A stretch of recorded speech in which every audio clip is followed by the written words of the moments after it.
আসসালামু আলাইকুম। আপনারা সবাই কেমন আছেন? আশা করি ভালো আছেন। আমিও ভালো আছি, আলহামদুলিল্লাহ। আমি পার্কে ঘুরতে গিয়েছিলাম। পার্কে ঘুরতে যেয়ে অনেক লাইট দিয়ে উঠেছিলাম। দেখুন আমি দোলনায় দোল খাচ্ছি। আশেপাশে অনেক ভ্যারাইটির দোলনা ছিল। আমি শুধু এটাতেই উঠেছি। এই স্লিপিং দিয়ে উঠতে আমার খুব ভয় লাগছিল। এরপরে ভয়কে জয় করে উঠেই পড়লাম। একবার উঠে দেখি অনেক মজা, তারপরে বারবার উঠছিলাম। আমার পিছনের ভাইয়াটা আমাকে সাহায্য করছিল। ভাইয়াটাকে অনেক ধন্যবাদ। আমার ভিডিওটা কেমন লাগলো কমেন্টে জানাবেন কিন্তু।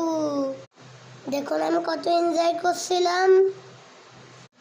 আপনারা সবাই ভালো থাকবেন, সুস্থ থাকবেন। আল্লাহ হাফেজ। আজকের মতো এটুকুই, বাই।